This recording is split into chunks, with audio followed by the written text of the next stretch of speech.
State security on the front burner as plenary resumes at the National Assembly.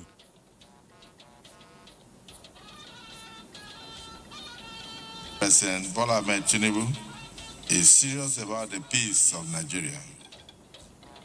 Information Ministry begins comprehensive performance appraisal for heads of agencies and parastatals to fast-track delivery. To ensure that we not only enlighten Nigerians about these key elements of the President's vision. Federal government advancing initiatives for private sector growth in healthcare and lacks value chain.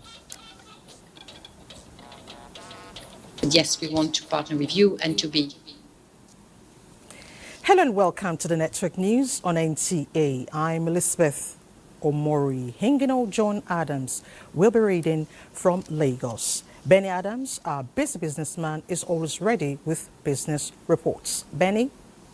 Well, from business is sharing news from the managers of Nigeria's economy, where Nigerians are navigating through the global tariffs with ease.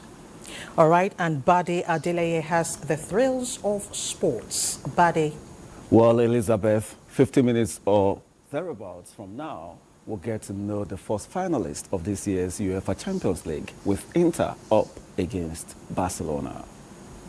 Thank you, gentlemen. And just a reminder that you can watch this newscast live on all our social handles displayed on the screen.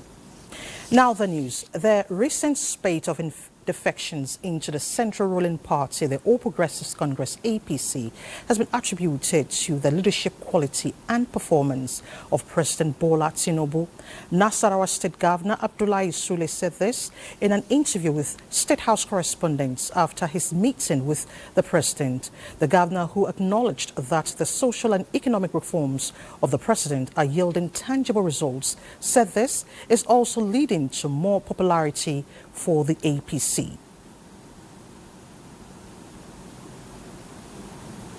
What they are seeing with that, they are the people who are returning to the party. So I think the party is doing well, and for that reason, the president is also doing well. And that is the reason why people are joining.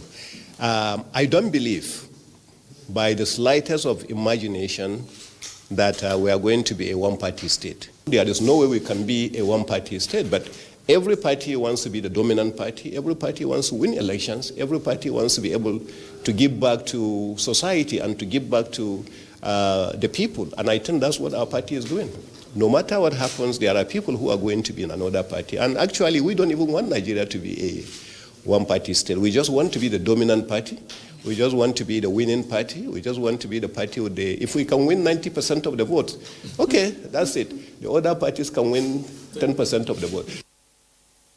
The Sheriff Oborewori of Delta State, the latest sitting governor to join the ruling party recently from People's Democratic Party, PDP, also visited President Bola Tinubu at the State House this Tuesday. State House correspondent Musbau Danwahab reports that details of their meeting were not made public. To infrastructure development, policies of the current administration on economic recovery and infrastructural development are gradually yielding the desired result as every geopolitical zone of the nation is being carried along. Kenneth Nanim reports that Works Minister David Umahi leveraged opportunity of a solidarity visit by the Renewed Hope strategic stakeholders of the APC to explain federal government's efforts to unite economic corridors of Nigeria through massive road projects.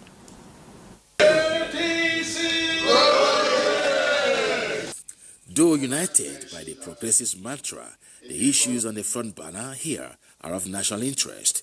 Works Minister David Umahi explains that the federal government is building massive infrastructure as the lifewire of development that connects people and economies, ensuring sustainability of agribusiness value chain, human capital development, commerce and industry, services and investments alike. What the president did is to direct that we should prioritize all the inherited projects along the economic corridor of the nation.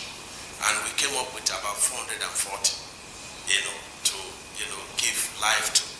And of course, the president started over 65 projects, new projects, all within the economic corridor of the nation.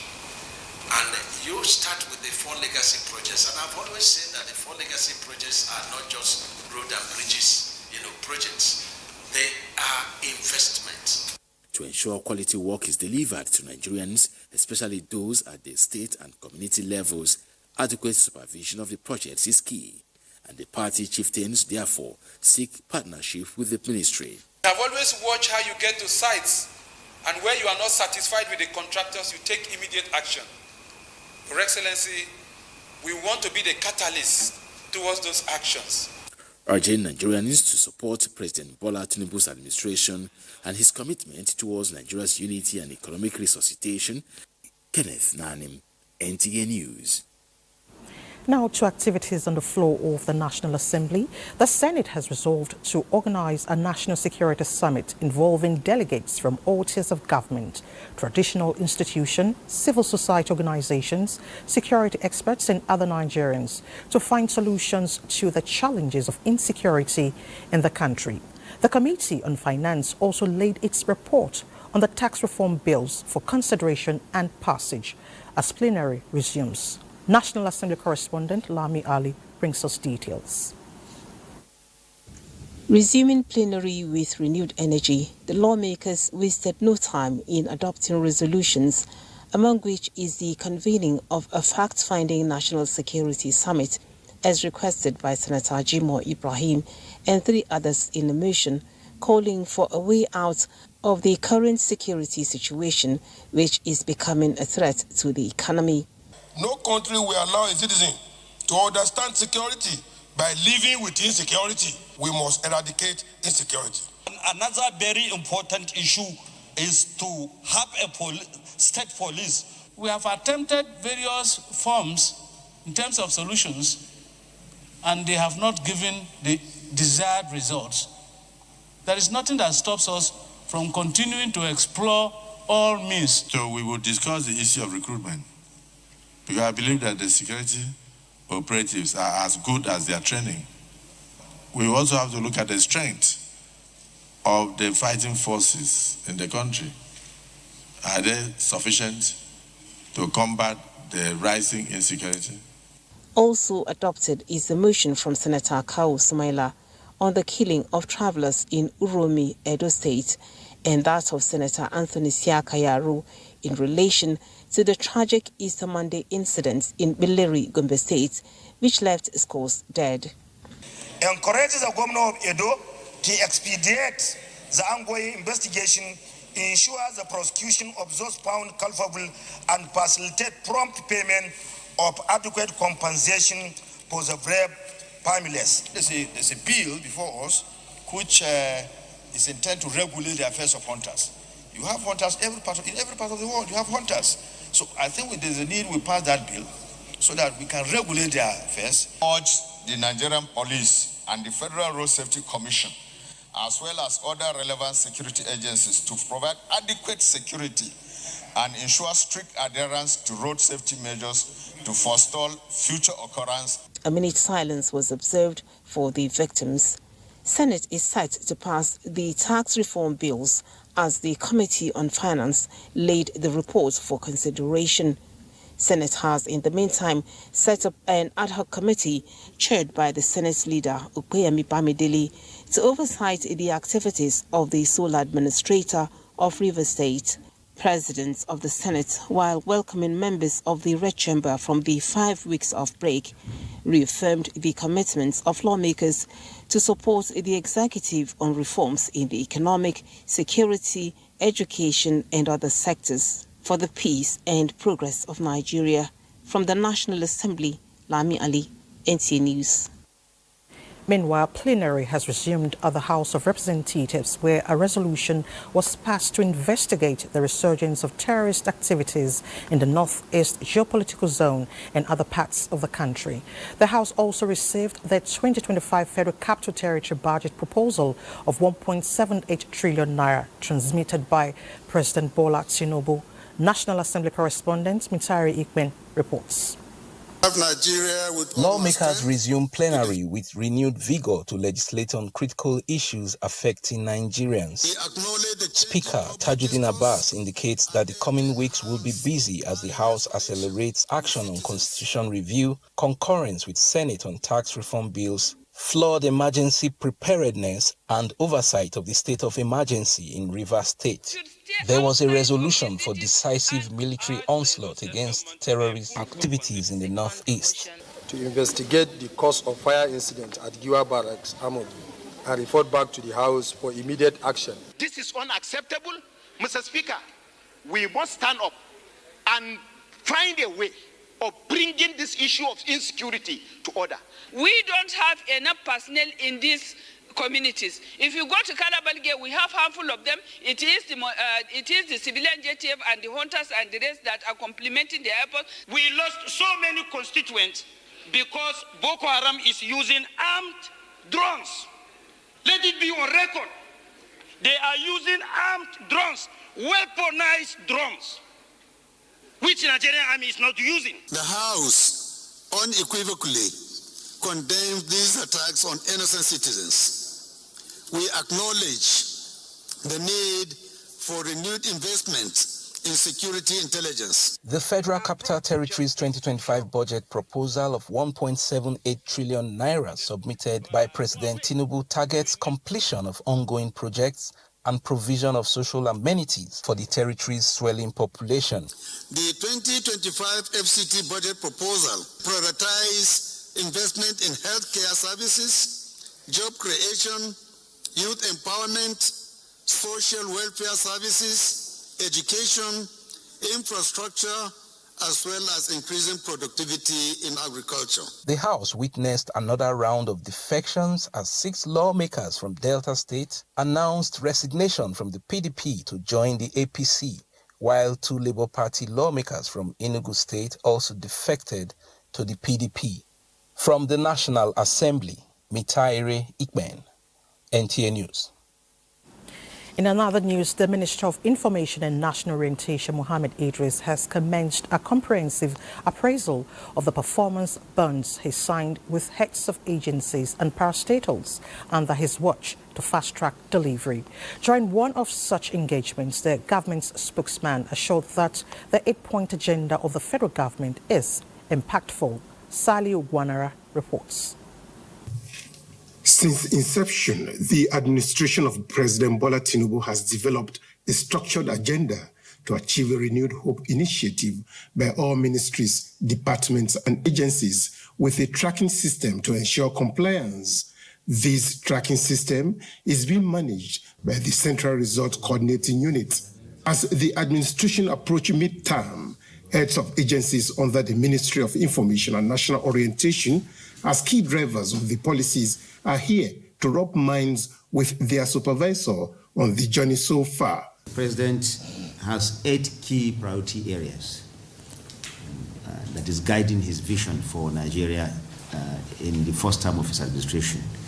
Now, we as Federal Ministry of Information and National Orientation, our job and our strategy is to design a way to enhance transparency, promote good government policies, counter misinformation, and foster national orientation in alignment with the administration's priorities. In other words, what is it that the ministry is doing to ensure that we not only enlighten Nigerians about these key elements of the President's vision, but also where there are challenges as transparently and as honestly as possible. Of course, this is what we have set out to do from the beginning, and we will continue to do that. The ministry's mandate to lead the management of the image and reputation of the people and government of Nigeria through a professional and dynamic public information system that facilitates access and feedback by citizens and the global community is on steady progress. In Abuja, Salihu Abdullahi Gwanara, NTA News. Now, Vice President Kashim Shettima has charged African countries to collectively work towards strengthening foundations of its digital economy through proactive steps that secures a vibrant future for the youth. The VP gave the charge in a message to the 8th Network of Data Protection Authorities Conference ongoing in Abuja. Ayodeji Makinde reports. Africa is growing on frontiers of possibilities with countries set for more collaboration on data protection and privacy. Network of Africa Data Protection Authorities are joined by the diplomatic corps, cybersecurity experts and top government officials to deepen the foundations of compliance, enforcement and knowledge sharing from the Nigerian model of operation. Human beings, regardless of gender, share common characteristics that it's necessary to safeguard, preserve their rights of personal data in this evolving digital landscape. I urge all member states yet to enact and implement the data protection regulations to do so without delay, as strong data protection laws are not barriers to innovation, but enablers of inclusive digital economy. Nigeria went further to launch the first ever virtual privacy academy with Vice President Kashim Shettima, represented by his Deputy Chief of Staff, lauding the leadership of Nigeria Data Protection Commission for its initiative in bolstering digital economy in the last 3 years, with 33,000 plus new jobs. We must ensure that our value chains are secure, fair, and transparent. This is not just about compliance, it is about trust. Nigeria's legal framework on data protection is globally recognized as one of the most progressive. More importantly, our data protection ecosystem is now directly tied to the delivery of the 8 presidential priorities of this administration. There will be 5 plenary sessions, 2 masterclasses and other strategic engagements from participants from over 30 countries. NATPA was established in Ouagadougou, Burkina Faso in 2016. In Abuja, Ayodeji Makinde, NTA News. A bit from the judiciary, the Federal High Court has ordered the prosecution counsel to the alleged terrorism acts against Nnamdi Kanu to serve the defendant all documents and materials needed for trial in the interest of justice. The presiding judge, Justice James Omotosho, gave the order when attempts to tender a letter and video in evidence by the prosecution was objected to by the defense counsel. Judiciary correspondent Austin Ayebe reports. Proceeding commenced with the conclusion of the cross-examination of the first prosecution witness by the defense counsel Kanu Agabi, Senior Advocate of Nigeria. Agabi's son sought to know from the first prosecution witness whether he was aware that 8 out of the 15 counts charged bordering on incitement of members of the public against the officers of the Nigerian police, government infrastructure, and breaking away of some states in the east, south, and north-central from Nigeria, preferred against the defendant, have been struck out by the court. The witness said he was not aware of such development. After the discharge of the first witness, the prosecution proceeded to call the second witness. Led in evidence, the witness, who is a personnel of the DSS, told the court that he took the statements of the defendant in 2021, following a letter they received from the Attorney General of the Federation requesting the service to investigate him on an alleged act of terrorism.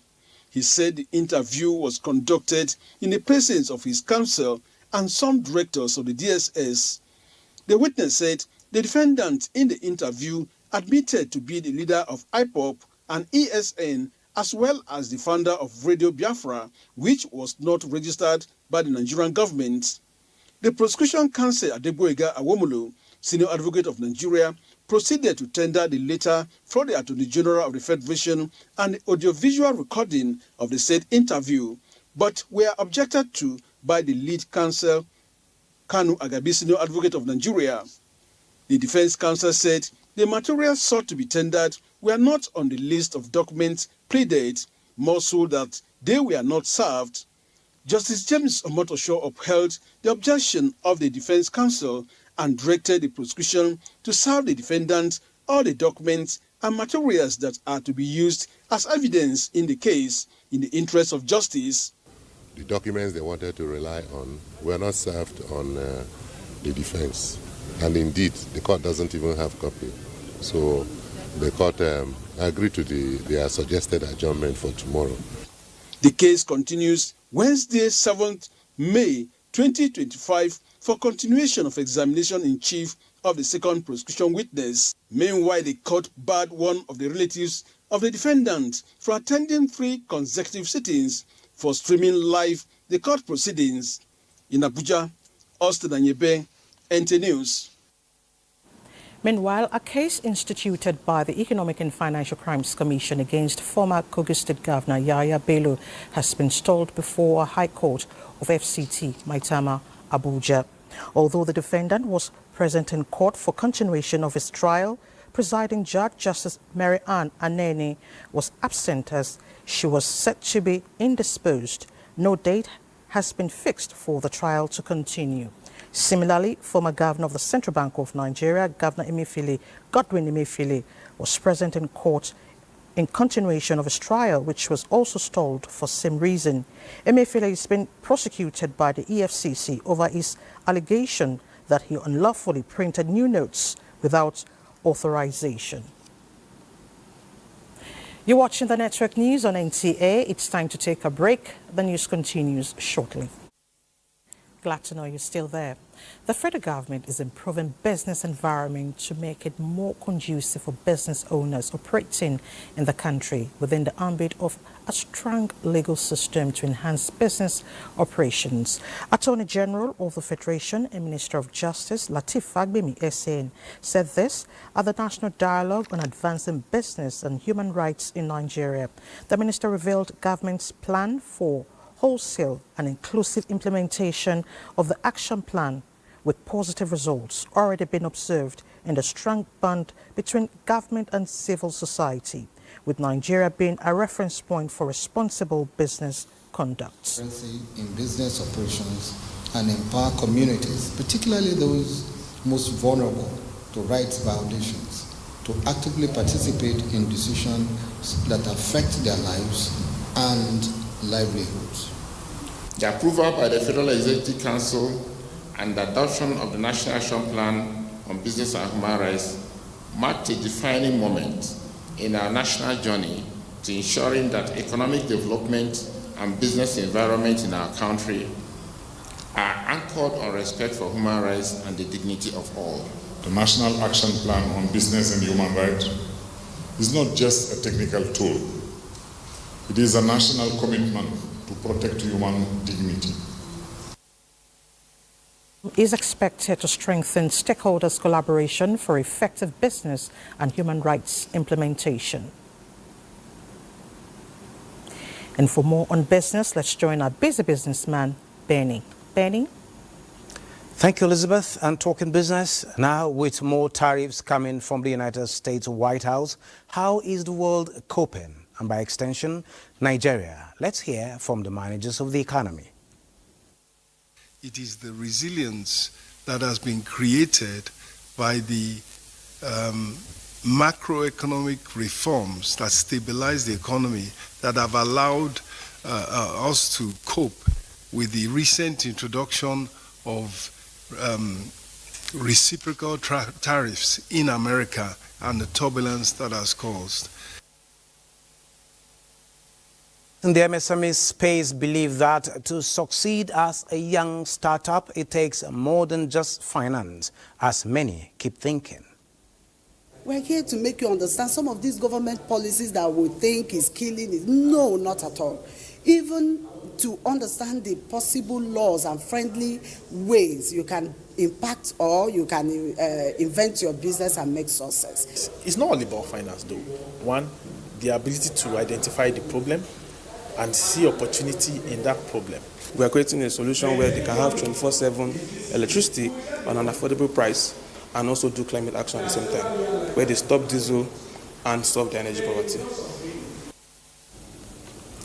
And now looking at the Nigerian stock market, particularly on Tuesday, it sustained positive momentum recorded on Monday, lifted by strong performance of some key stocks. As such, the all-share index rose 156 basis points to close at 108,361.10 basis points, up from 106,698.50 basis points. On Monday, as investors gained 1.04 trillion naira, talking about gains hitting the 1 trillion mark, with market capitalization increasing to 68.11 trillion naira. Looking at South Africa, the South Africa JSE top 40 closed flat, not appreciating and not depreciating, to close at 84,543.00 basis points. And for Tunisia Tune Index, it is a positive outlook, though marginal 0.09% to close at 11,314.90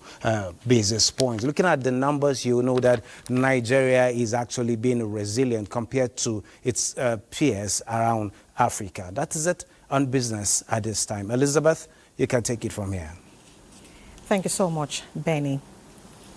Now let's shift attention to health. The Coordinating Minister of Health and Social Welfare, Professor Mohammed Ali Patti, says the federal government has put in place strategic policies and an enabling environment to accelerate private sector growth in Nigeria's healthcare industry. He made the remarks when he received a delegation from the European Commission and the European Investment Bank. On the public side, the value chain is an important element of it. Of course, the public investment, primary healthcare investments are ongoing, and I think we've had that conversation with the Commission and the investment that you have been making. We're trying to mobilize the heft of the population that we have, the demand that we can mobilize to localize some capabilities for manufacturing. Commended the minister for his leadership and commitment to unlocking value across Nigeria's healthcare landscape. Deals that they are willing to support. I think we're looking at about 3 potential companies. Yes, we want to partner with you and to support you to do this. Both, of course, to create the value chain, to create jobs, to create the capacity for the country, but also to create the EU, African and Nigeria partnership at private sector levels. Emphasized that the PVAC plays a crucial role in leveraging both public and private sector expertise to drive sustainable progress in the health sector. First Lady Oluremi Tinubu says adopting a collaborative approach will help tackle drug abuse and trafficking in order to build a healthier nation. This was her message to Nigeria governors' wives and key actors on drug supply and reduction at a drug use prevention and treatment training program in Abuja. Drug supply and demand, crucial issues across the globe requiring a multifaceted approach that involves individuals, government and communities. Survey shows that 1 in 5 drug users suffers from disorders that affect productivity. As a government agency with a clear mandate, NDLEA and the Nigeria Governor's Wives are strategizing to come up with adoptable solutions to address the scourge of drug abuse from the home front to society. The First Lady, Oluremi Tinubu, and other state actors believe that mobilization of state resources for drug prevention, reintegration and rehabilitation of victims is the task before all. Continue to provide the right direction through prevention initiatives, advocating for those whose voices have been silenced by addiction, providing community interventions to support recovery. As patriots and vanguards of our nation's well-being, it falls on us to strengthen our resolve to move with deliberate speed towards practical and lasting solutions that will, God willing, break the vicious cycle of drug abuse. The Governor's Wives, who exchanged workable approaches, disclosed that Nigeria needs to prioritize sustainable programs to heighten advocacy on the consequences, backed with stringent policies. When you see the behavior of your child has changed, you have to investigate. Parents need to sit up and do all these things to see that we reduce the menace of drug abuse as a family. For us as a state government, we have been working tirelessly to tell the youth that drug does not pay. They recommend localized interventions, decentralized treatment for affordability, and mandatory drug testing before marriages are contracted. Away from drug reduction, the federal government has approved the launch of the NIN authentication service for secure and seamless identity verification across MDAs. NIMSA says President Bola Tinubu has directed that all government services adopt the platform as part of efforts to strengthen the national identity management system under the renewed hope agenda. To save education, the federal government has put measures in place to ensure that safety of students and teachers in schools across the country, with the Safe Schools initiative is put in place. In Gombe State, the police command has now activated the initiative in collaboration with key stakeholders. Talatu Lamon reports. Safe Schools initiative is designed to safeguard both public and private schools across Nigeria, ensuring a secure learning environment for students and teachers. At the inauguration forum, speakers highlighted the operational framework of the School Protections Code.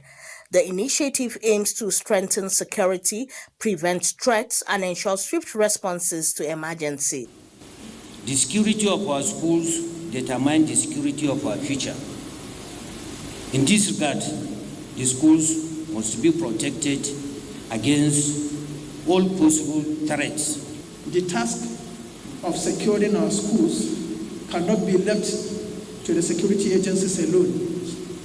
It requires a collective front from government bodies, school authorities, community members, parents, and indeed every stakeholder. Principals and students at the event praised the Inspector General of Police for launching the program. And they will be peer educators to other students on how they can tackle insecurity issues, even within themselves as students. This will surely help us in part of our academics, will give us more courage in learning. The Safe Schools initiative, which began full implementation in 2023, is now being expanded to different states for faster emergency response. In Gombe, Talatu Lamon, NTA News. This is the Network News on NTA. It's time to head to Lagos, where Hingino is standing by with some reports. Hingino.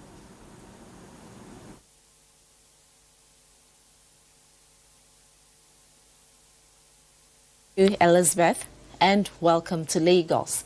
The House Committee on Works has commended the professional expertise, pace of work and commitment with which contracts at various major projects within Lagos are carried out under the supervision of the Controller, Federal Ministry of Works, Lagos. Amaka Owo reports that this was made known by the committee members led by the chairman, Akin Alabi, during an oversight tour to inspect projects firsthand in Lagos. The Lagos-Calabar Coastal Highway is a legacy project of the present administration and considered a catalyst for economic development in all frontiers.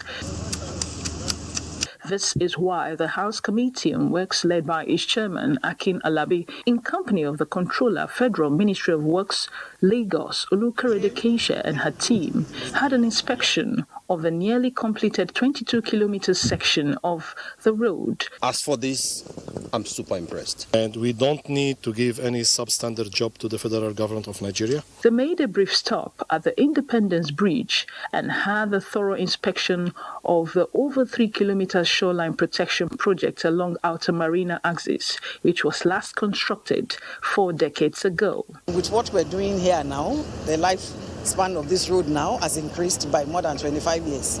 So in the next 25 years, we're not expected to see any failure on that road. The massive control center that houses over 400 cameras for surveillance and monitoring along the third mainland bridge axis also played host to the legislators. Definitely going to reduce crime by a large percentage. When they come with another request, the Committee on Works, in conjunction with the Committee on Appropriation, will have no hesitation.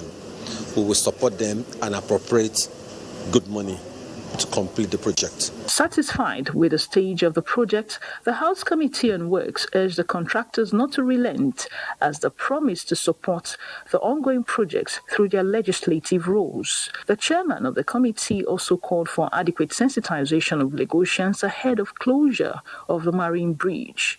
In Lagos, Amaka O, NTA News. That's it from Lagos. Network News continues with Elizabeth after this break. Thanks for staying with us. Regional security experts are in Abuja to upscale action against terrorist accusation of improvised explosive devices. Defense correspondent Ismail Musa brings us update from the Counter-Terrorism Center in the Office of the National Security Advisor, Abuja, where experts are tackling the pressing issue of increasing IED attacks by terror groups. Aside threats related to the proliferation of small and light weapons, the use of improvised explosive devices by terrorists expanded between 2014 and 2022 in West Africa, with Cameroon, Niger, Mali, Cote d'Ivoire, and Nigeria bearing the brunt. IED has become a popular weapon of choice to terrorists due to its accessibility and ability to cause mass destruction. The Small Arms Survey of 2022 indicates more than 2,200 IED-related incidents between March 2014 and September 2022, with 6,600 casualties in the region. The threat of terrorism knows no border, and it's highly through collaborative efforts such as this that we can effectively confront and defeat this menace. We consider the capacity-building efforts of the West Africa Capacity Building Working Group and our West African partners more relevant than ever. The agenda of this meeting builds, among others, on the Working Group's regional meeting of 2023, which emphasized the need to strengthen national and regional counter-IED expertise, disrupt the supply chains of IED components, and turn intelligence into evidence. Threats posed by IED are further compounded based on the fact that the items used for the illegal manufacturing of the device are cheap and easily accessible. The program is focused on sharing knowledge and best practices to consolidate efforts to effectively prevent and counter the acquisition and use of IED by terrorist groups in West Africa. In Abuja, Ismail Musa, NTA News. President Bola Tinubu greets Senator representing Plateau South Senatorial District in the National Assembly, Senator Simon Bakulalong, on his birthday, underscoring his contributions to the country and dedicated service to Plateau State. In a congratulatory message, the President praised Senator Lalong for his leadership and direction during the 2023 elections when he served as the President's Campaign Director General. Also, President Tinubu sends warm greetings to veteran journalist and former Executive Director of Tel Magazine, Oludare Babarinsa, on his 70th birthday. He salutes the Chairman, Managing Director of Gaskia Media for attaining the milestone and praise for his continued well-being, good health and many more years of impactful service to Nigeria. Another break is apt. Let's take it.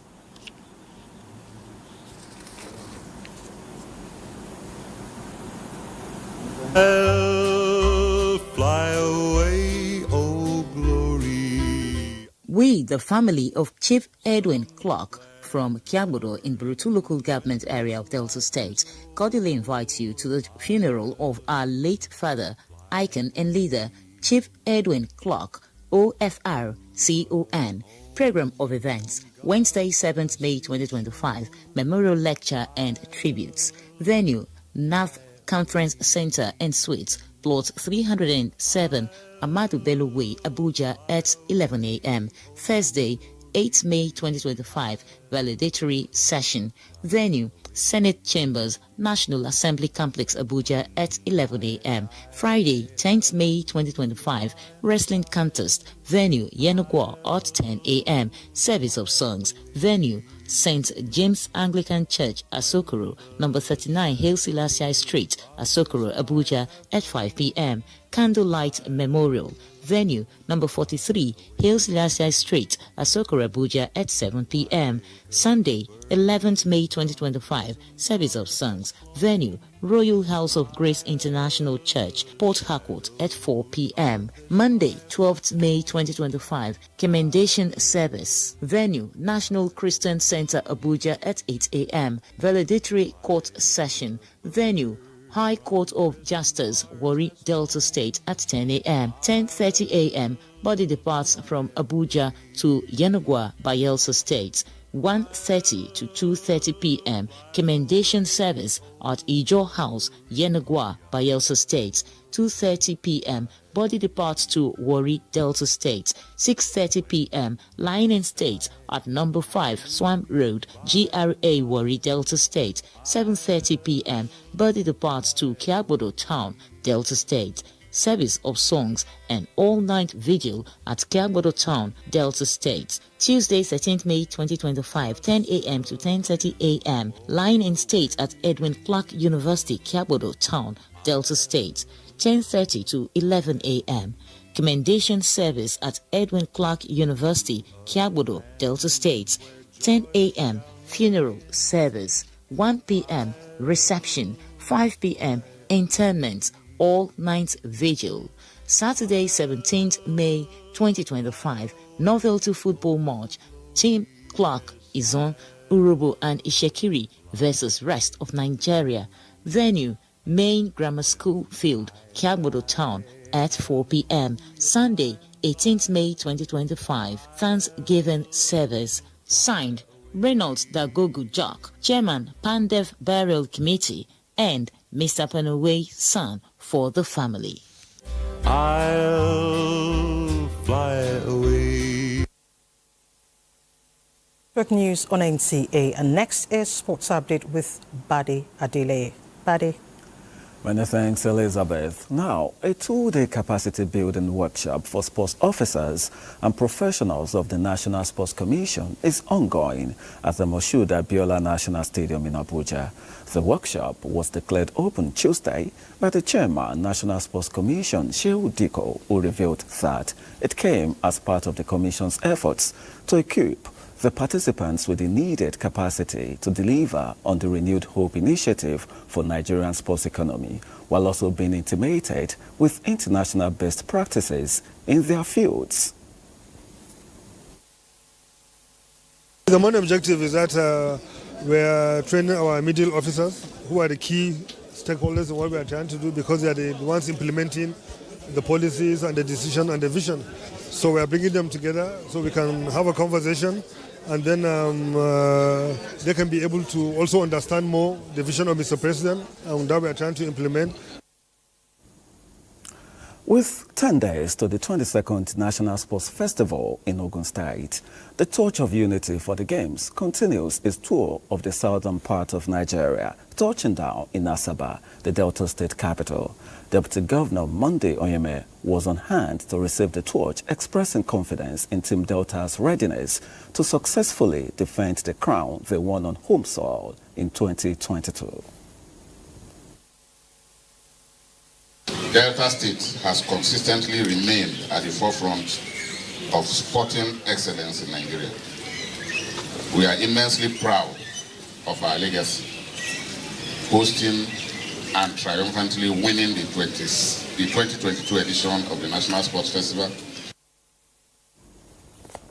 Away from the festival now, straight to football, where the Nigeria under-20 boys will on Wednesday take on their Kenya counterparts in their last group game of the 2025 Africa Cup of Nations under-20 Africa Cup of Nations in Egypt. The Flying Eagles are on 4 points in Group B, having won a game and drawn another. A draw against the East Africans would be enough for Nigeria to advance to the quarterfinals. Well, what's sports news tonight without the UEFA Champions League, as Inter Milan and Barcelona are locked in an intense battle for the final slot? Before we gathered, the graphics on the screen now, it was 2-2, and of course, we felt it was going to be really dicey. At the moment, it's 3-2 in favor of Barcelona, the away team. And of course, if it ends that way, Barcelona will be moving to the final. All right, that does it on Sports Tonight. Let's now return to Elizabeth.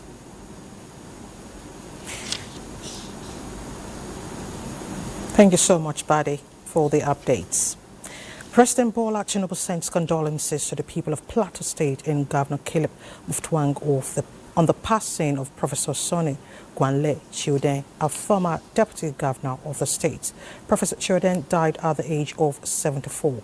The president praises the late professor for partnering along to further develop Plateau State during their 8-year tenure and commiserates with the family. The death has occurred of Mary Ann Asuku at the age of 58, a kind-hearted and hard-working woman reputed to be philanthropic. She was an astute businesswoman with interests in property, transport and commodities. A devout Catholic, she survived by her husband Emmanuel Asuku and children, as well as many siblings and relatives, including veteran broadcaster Eugenia Abu.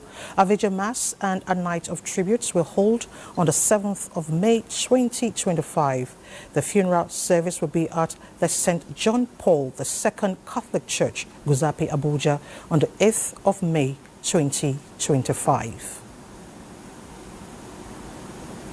And here's a quick look at the weather picture for tomorrow, Wednesday. Here's your 24 hours weather outlook. We're expecting 10 to 20 millimeters of rain across the southern cities and parts of the north central region, but it will be highly localized. Elsewhere within the country, just few light showers or no rain at all, between 0 to 10 millimeters of rain.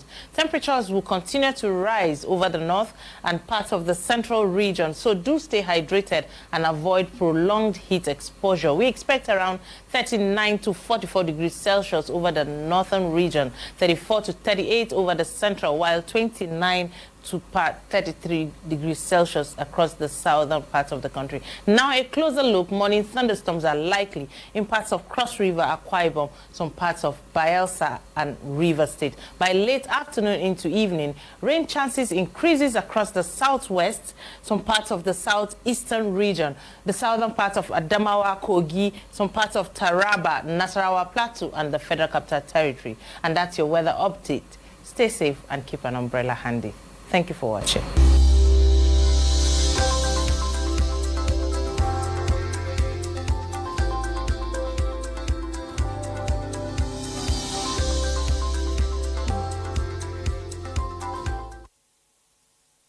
Now you know the weather outlook. Do stay hydrated. And the match between Barcelona and Inter Milan, now 3-3.